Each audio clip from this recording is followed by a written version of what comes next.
Mais La Griffe Noire est l'album qui a marqué la transition dans mon style de dessin. N'est-ce pas? Si vous pouvez observer les deux premiers ou les trois premiers livres, c'est très différent de ce qui se passe avec La Griffe Noire. Et ce n'est pas l'album le plus vendu, mais c'est un des plus vendus. Le champion, toute catégorie, c'est indéniable, c'est La Grande Menace. La Grande Menace, à l'époque, a fait 1 200 000 ventes, ce qui était fabuleux. Je vous dis que je n'ai jamais retrouvé de pareils tirages et de pareilles ventes. Bon,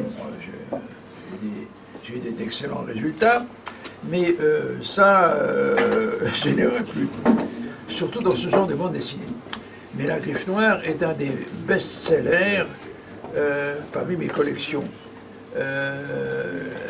Il est évident que les 4 albums qui sont en tête des résultats sont La Griffe Noire, Les Légions perdues, Le Dernier Spartiate et Le Tombeau étrusque. Je ne pourrais pas vous dire quel est le champion toute catégorie parce que d'un semestre d'une année à l'autre, ça bouge, mais ils se tiennent. Mais j'ai remarqué aussi que les autres arrivent pratiquement au même résultat. Mais quand je discute avec des fans comme vous, et avec des lecteurs et des journalistes, il est évident que ce sont toujours les 4 premiers albums qui ont la vedette, dont La Griffe Noire. Il y a des gens qui me disent « Ah, moi, l'album de mes jeunesses, c'est La Griffe Noire, et j'en sortirai jamais, c'est La Griffe Noire. » Et je dois dire, ça me fait plaisir, parce que, je me répète, c'est l'album qui a fait la transition, qui a marqué mon style par rapport au précédent, qui était un peu plus flou au point de vue genre dessin. J'avais l'influence de celui-ci, de celui-là, les demandes du journal de Tintin, qui voulaient que tout le monde fasse du Tintin, ou ensuite du Black et Mortimer. Les éditeurs n'ont pas beaucoup d'imagination, ils veulent toujours ce qui est le truc qui a marché avant-hier.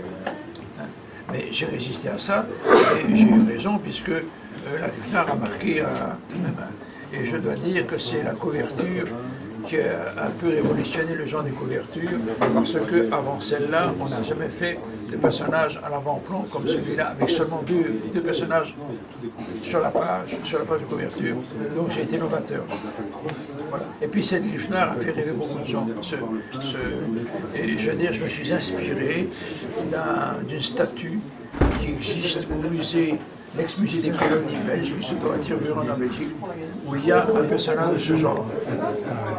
Et alors, la griffe, évidemment, je l'avoue, était empoisonnée comme celle-là.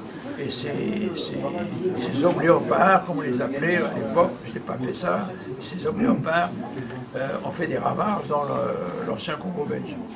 Voilà ce que je peux vous dire. Alors, évidemment, cette Griffe Noire fait rêver beaucoup de gens. J'espère qu'elle fera rêver beaucoup avec votre personnage. Voilà. Merci. Bravo.